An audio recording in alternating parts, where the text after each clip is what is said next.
Hello, friends. How was your new year? I hope it was wonderful. You must know the Minions. But have you ever wondered, who exactly are the Minions? Where did they come from? Are they aliens? And how did they end up finding Gru? Let's dive into the origin story of these mischievous Minions. The movie begins by explaining the Minions' backstory. It turns out, the Minions originated in the ocean. From the moment they were born, they always sought to follow someone or something bigger than themselves. It's in their nature to look up to a powerful leader or boss. As time passed, the Minions followed a massive creature out of the ocean onto land. This was millions of years ago, during the age of the dinosaurs. But here's the funny part. Just as they started following a fish they thought was their leader, a dinosaur devoured it.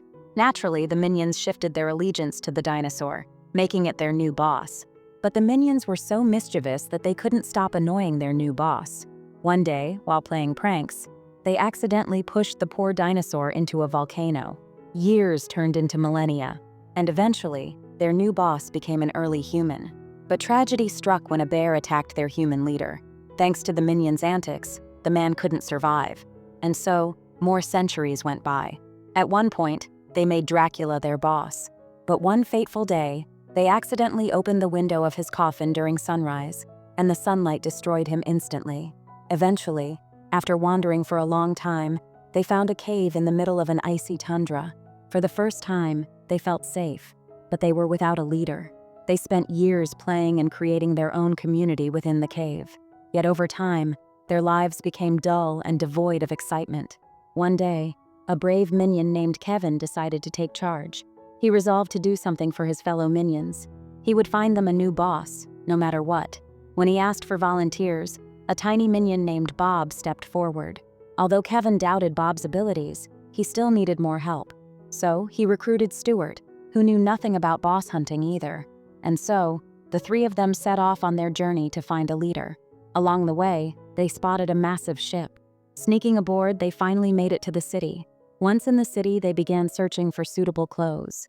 This was the first time they found outfits that fit them perfectly. The same iconic outfits we've seen them wear in the movies. The city dazzled them. Bob couldn't resist the sight of delicious food, while Stuart got mesmerized by a guitar and stopped to admire it. Wandering around, they stumbled upon a shopping mall. After spending the entire day exploring, they decided to spend the night there. That night, they entertained themselves by watching TV.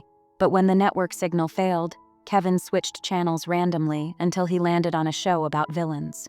The program introduced Scarlet Overkill, a woman described as the most dangerous villain on Earth.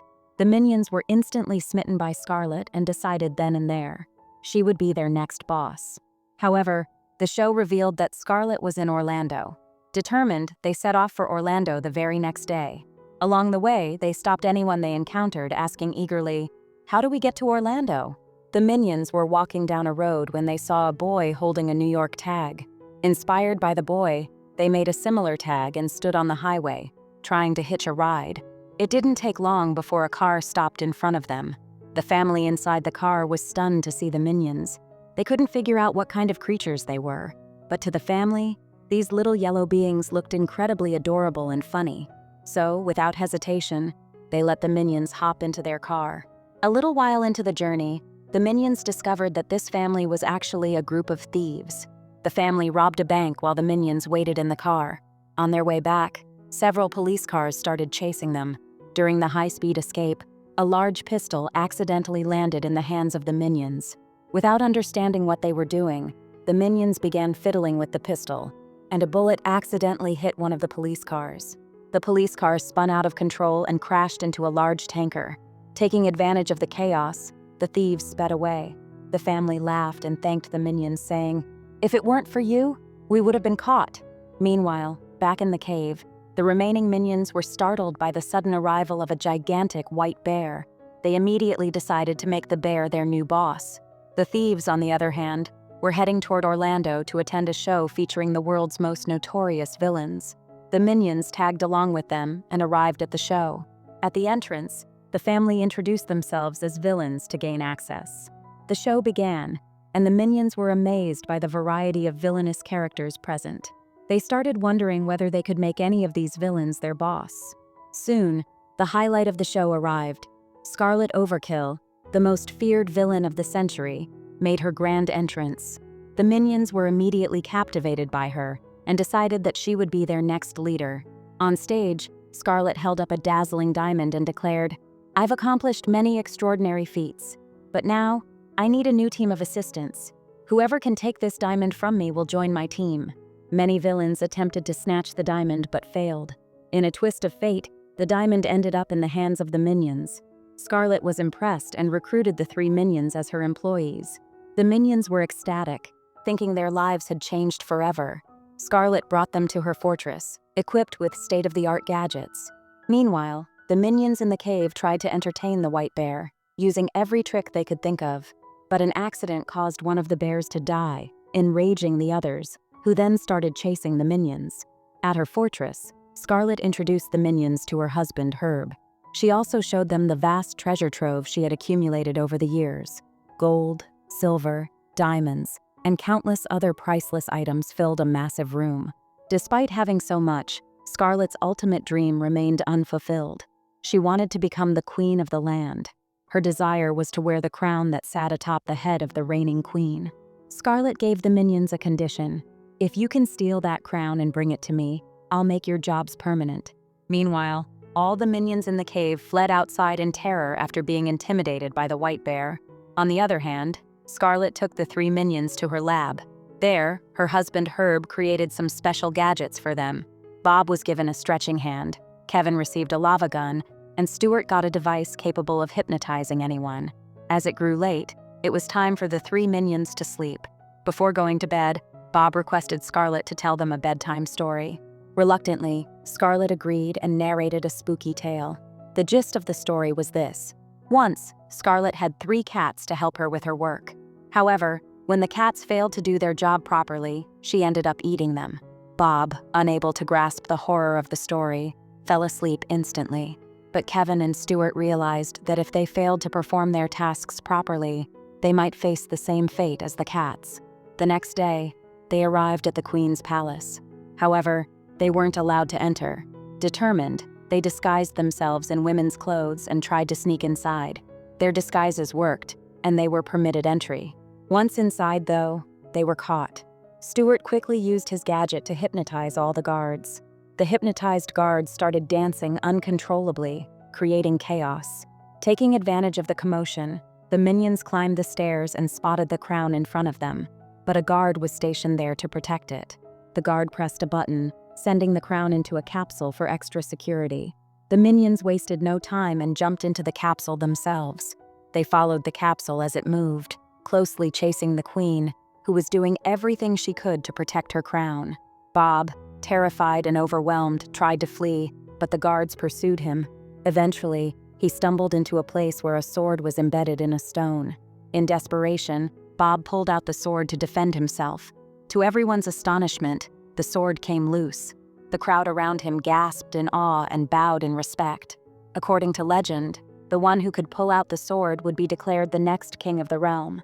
The news spread rapidly, and Bob was officially announced as the new king. Scarlet watched this on television and fumed with anger, believing the minions had betrayed her. Meanwhile, the minions in the cave were still trying to escape from the bears. Kevin contacted them, informing them that he was in Orlando. Hearing this, all the minions set out for the city. Bob was crowned king, and the minions celebrated joyfully. However, their happiness didn't last long, as Scarlet arrived at the scene. Despite the minions' attempts to explain, Scarlet refused to listen. Enraged, she prepared to attack them. Desperate, the minions decided to make Scarlet the queen to appease her. But Scarlet tricked them and locked them in a room. Her husband, Herb, was also present there, tasked with torturing the minions. However, Herb's attempts were futile due to the minions' elastic bodies. Eventually, Herb gave up and started playing with the minions instead. He even took numerous selfies with them. During this chaos, one minion discovered a secret passage out of the room.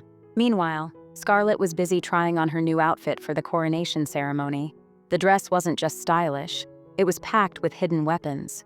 She was prepared for anything. Scarlet knew the minions might escape through the main route, so she kept a watchful eye on it. To avoid her, the minions began searching for an alternate path and eventually climbed to the highest point they could find. As they tried to navigate their way down, a bee started bothering them. In the confusion, Two of the minions got stuck on a chandelier. Whenever they moved to the left, the chandelier began spinning. When they moved to the right, it stopped. From afar, Kevin spotted the chaos and yelled at them to get a grip. Down below, Scarlet's coronation ceremony was in full swing. At that very moment, the chandelier, along with the minions, came crashing down. The crowd was stunned and assumed Scarlet was dead. But Scarlet, unfazed, used a weapon hidden in her dress to destroy the chandelier.